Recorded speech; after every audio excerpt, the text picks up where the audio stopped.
आदेश माऊली रामकृष्ण माऊली अलग निरंजन ओम नमो भगवते ज्ञानेश्वराय।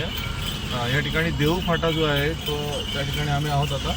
हा रोड सरळ मग चरोलीला जातो आणि इथून तुम्ही मुंबईतून येतात ते मग इथून येतात, मुंबईतून MIT आहे ना तिथून येतात। पण MIT कडून जर आलात तर MIT कडून आलात तर थोडंसं फक्त राईट मारायचं आहे आणि राईट मारून मला वाटते 3-2.5 मिनिटावर तुम्ही हे जे दुकान आहे इथे तुम्हाला लक्षात येईल। इथे ज्ञानाई आहे बघा, ज्ञानाई दादाला जरा दाखवा।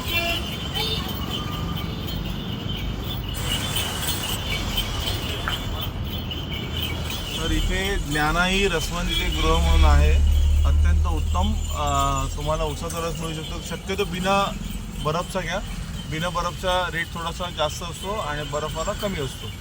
इथे नारळपाणी पण अप्रतिम मिळते, फळं अप्रतिम मिळतात आणि वाटलंच तर कदाही तुम्ही सांगा किंवा राजनाथ महाराजांनी कदाही वाटलं तर आपला फोटो दाखवा, म्हणजे तुम्हाला नक्कीच फळं चांगली देतील। फार ग्रेट व्यक्ती आहेत ते गणेश दादा।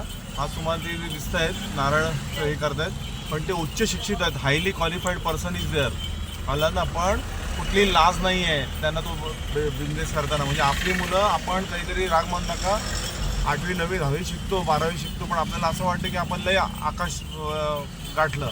कोणी राग मान नका, मी परत सांगतोय। तर ज्याला पुढे मोठं व्हायचं आहे त्याने लाजायचं नाही आहे, हाच फक्त संदेश लक्षात ठेवा। मात्र वाईट कामाची लाज बाळगा, दारू पिणं, वाईट काहीतरी जुगार खेळणं किंवा वाईट संगत करणं त्याची लाज बाळगायची, चांगल्या कामाची लाज बाळगायची नाही।